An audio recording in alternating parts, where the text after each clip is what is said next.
हम chapter continue कर रहे हैं, chemistry of elements of second and third transition series. तो इसमें अब तक हमने थर्ड और सेकंड ट्रांजिशन सीरीज एलिमेंट्स के जो बेसिक कैरेक्टर्स हैं उनके बारे में स्टडी की है।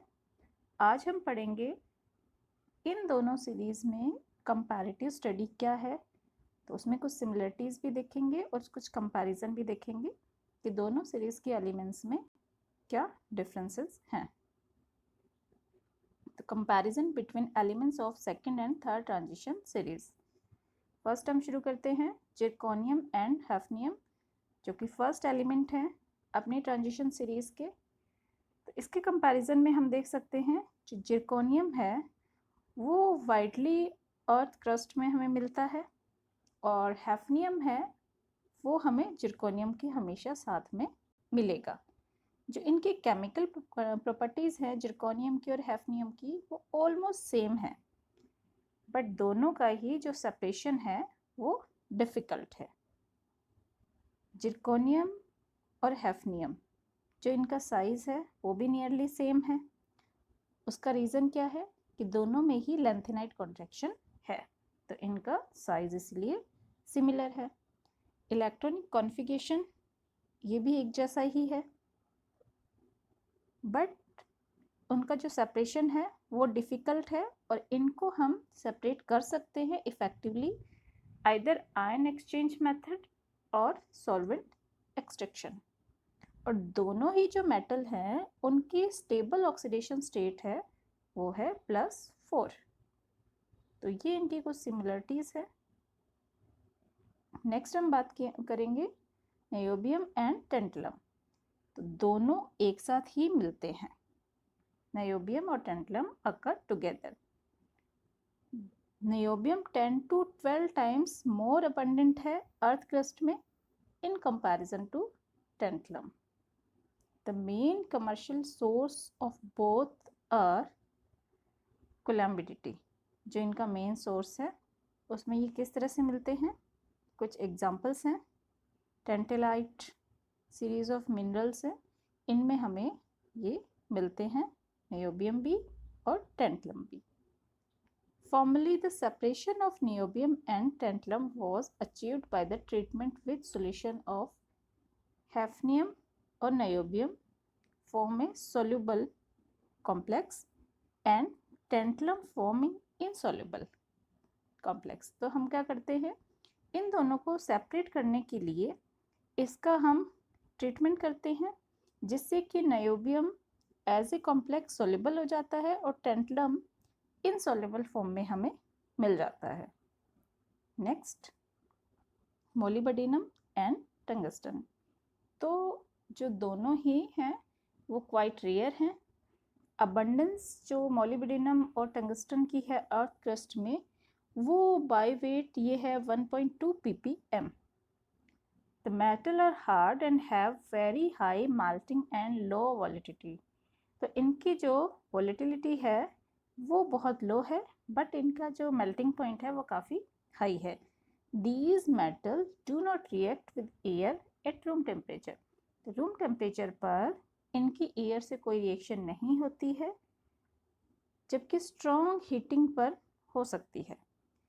जो बोथ मोलिब्डेनम और टंगस्टन ये ऑक्साइड्स के फॉर्म में होते हैं, और ये हमने एक एग्जांपल लिया है। अगर ऑक्सीजन से हम रिएक्शन करते हैं तो एयर टेम्परेचर पर तो रिएक्शन नहीं होती, हीटिंग होने पर होती हैं, और दोनों ही ऑक्सीजन से रिएक्शन करके उसके ऑक्साइड्स बनाते हैं, मोलिब्डेनम भी और टंगस्टन भी।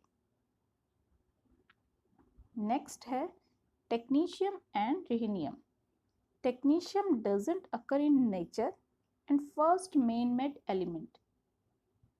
जो इसका मेन पॉइंट है वो यही है कि हमें नेचर में नहीं मिलता है, ये एक मेन मेड एलिमेंट है। Rhenium is very rare element and occur in small amount in molybdenum sulfide ores। जो molybdenum के सल्फाइड्स के जो अयस्क होते हैं, ओर्स होते हैं, उसमें स्मॉल अमाउंट में हम रिहीनियम को प्राप्त कर सकते हैं। टेक्नीशियम एंड रिहीनियम दोनों ही लेस रिएक्टिव है, दोनों ही वाटर के साथ रिएक्शन नहीं करते हैं और नॉन ऑक्सीडाइजिंग एसिड के साथ भी नहीं करते हैं।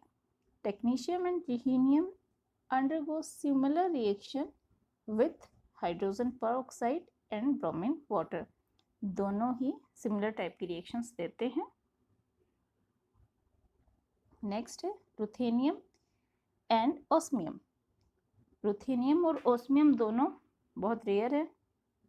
They are found in metallic state together with the platinum metal and the coins metal.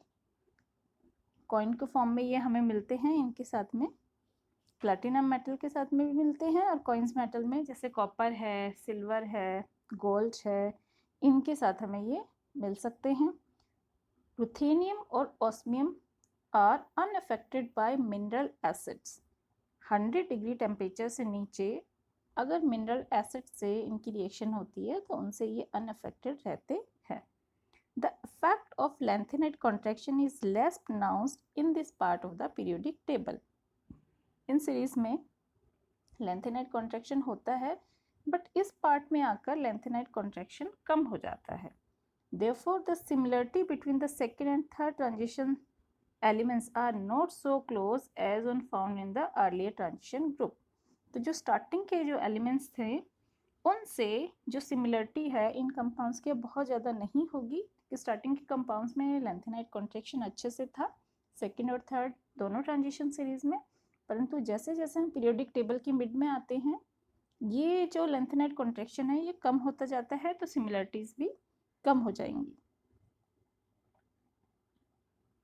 Next rhodium and iridium. The element have और atomic number and have low abundance in the earth crust. तो ये जो elements है एक तो इनका atomic number odd है और इनकी जो अबंडेंस है अर्थ क्रस्ट में वो भी बहुत कम है.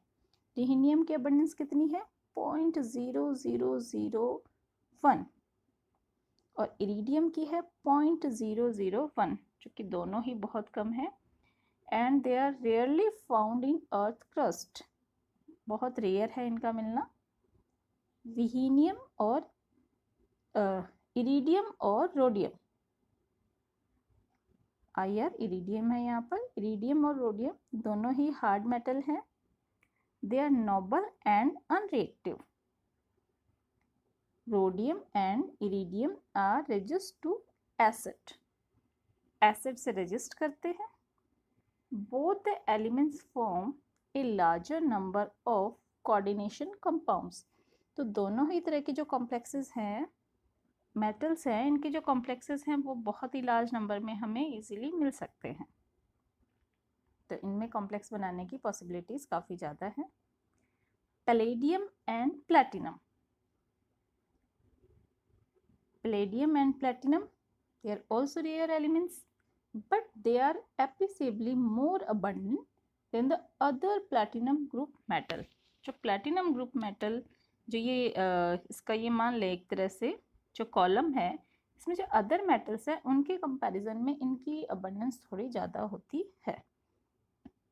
Platinum group metal occur as a trace in the sulphides course of copper and nickel. Copper और निकल की जो सल्फाइड्स हमें मिलते हैं उनमें प्लैटिनम हमें मिलता है. पैलेडियम प्लैटिनम ग्रुप के मेटल्स मिलते हैं वो प्लैटिनम भी हो सकता है पैलेडियम भी हो सकता है. Palladium and platinum are both rare and expensive. बहुत एक्सपेंसिव होते हैं और दोनों को ही एज ए कैटलिस्ट यूज़ किया जाता है. Palladium is slightly more abundant than platinum. पर इन दोनों का अगर हम कंपैरेटिव स्टडी करें तो जो पैलेडियम है वो ज़्यादा अबंडेंस उसकी मिलेगी but the production of platinum is greater than palladium. फिर भी प्रोडक्शन जो होता है वो प्लैटिनम का ही ज़्यादा होगा. तो ये इनके कुछ कंपैरिजन हैं. Next silver and gold. Zinc is used to extract silver by solvent extraction from molten lead in Parkes process. तो हम यहाँ पे क्या कर रहे हैं सिल्वर को एक्सट्रैक्ट करने के लिए जिंक का यूज़ कर रहे हैं और हम जो मेथड यूज़ कर रहे हैं एक्सट्रैक्शन के लिए एक्सट्रैक्ट करने के लिए वो है सॉल्वेंट एक्सट्रैक्शन. कैसे जो मोल्टन लेड है उससे हम इसको एक्सट्रैक्ट करेंगे और जो प्रोसेस का नाम है वो है Parkes process. Silver and gold are extracted by making soluble cyanide complex. दोनों को ही सेपरेट करने के लिए इनको हम एज ए साइनाइड कॉम्प्लेक्सेस में चेंज कर लेते हैं। जैसे हमने एग्जांपल के लिए सिल्वर का लिया, इसकी रिएक्शन करवाई और इसको हम सिल्वर साइनाइड की फॉर्म में अलग कर लेते हैं। उसके बाद इस सिल्वर साइनाइड की जब जिंक से रिएक्शन होती है तो हमें सिल्वर अलग हो जाएगा इसमें रिएक्शन में और जिंक साइनाइड के साथ कॉम्प्लेक्स बना के सेपरेट हो जाता है। तो ये सेम प्रोसेस हम गोल्ड के लिए भी कर सकते हैं। तो इस तरह से ये इनका साइनाइड कॉम्प्लेक्सेस हैं जिनके थ्रू हम इनको सेपरेट कर सकते हैं। The main use of AgR, AgCl and AgBr in photographic emulsions. जो सिल्वर का मेन यूज़ क्या है, AgCl के फॉर्म में हमें इसको यूज़ कर सकते हैं और AgBr के फॉर्म में। तो AgBr को हम यूज़ करते हैं फोटोग्राफिक इमल्शंस में। किसके लिए? उसके अलावा इनकी ज्वेलरी भी होती हैं, जैसे सिल्वर ऑर्नामेंट्स वगैरह होते हैं और सिल्वर का यूज़ बैटरीज में भी होता है, सिल्वरिंग मिरर्स में भी होता है। तो काफ़ी यूज़ हैं सिल्वर के। और गोल्ड की बात करें, gold is used in A jewellery. Jewellery में हम सबको पता है कि बहुत ज़्यादा यूज़ होता है। It is alloyed with mixture of copper and silver. तो इसके जो अलॉयड होते हैं वो भी बहुत ज़्यादा यूज़ होते हैं। मतलब गोल्ड को हम कॉपर या सिल्वर के साथ मिक्स करके भी एज ए ज्वेलरी यूज़ कर सकते हैं या एज ए अलॉय यूज़ कर सकते हैं। These alloy retain the golden colour but the harder. तो उसका जो अलॉय है उसका कलर गोल्डन ही आता है, बट उसके गोल्डन अपने आप में सॉफ्ट है, इनके साथ मिक्स होके थोड़ा सा हार्ड हो जाता है। The proportion of gold in the alloy is express in the carat. तो गोल्ड का कितना प्रोपोर्शन है, अगर हम अलॉय में कुछ और भी मिक्स कर रहे हैं, साथ में गोल्ड भी ले रहे हैं, तो गोल्ड कितना प्रोपोर्शन है, कंपोजिशन क्या है, उसको हम एज ए कैरेट बताते हैं। हमने सुना भी होगा कि हमारी ज्वेलरी 24 कैरेट, 23, 22, 20, 18, 14 डिफरेंट कैरेट्स में होती है। इसका मतलब होता है इसमें गोल्ड का कितना प्रोपोर्शन है, इसके बेसिस पे डिसाइड किया जा सकता है। जो प्योर गोल्ड होता है वो 24 कैरेट का होता है, उसमें कुछ मिक्सिंग नहीं होती है, वो कोई अलॉय नहीं होता है, वो प्योर गोल्ड होता है जिसको हम 24 कैरेट से बताते हैं। Metal in this group have the highest electrical and thermal conductivities non. इस ग्रुप के एलिमेंट्स हैं सिल्वर, गोल्ड या अदर जो एलिमेंट्स हैं, इन सब की जो इलेक्ट्रिकल कंडक्टिविटी होती है वो भी बहुत ज़्यादा होती है और इनकी जो थर्मल कंडक्टिविटी होती है वो भी बहुत ज़्यादा होती है। तो इनकी ये प्रॉपर्टीज़ काफ़ी अच्छी होती हैं। नेक्स्ट हम बात करेंगे कैडमियम एंड मरकरी। ये दोनों भी क्वाइट रेयर हैं। Cadmium is found as a traces in zinc ores and इसको एक्सट्रैक्ट किया जाता है वहाँ से जिंक ओर से। Mercury is the only metal which is the liquid at room temperature. Mercury ऐसा एक एलिमेंट है जो कि हमें रूम टेम्परेचर पर लिक्विड फॉर्म में मिलता है।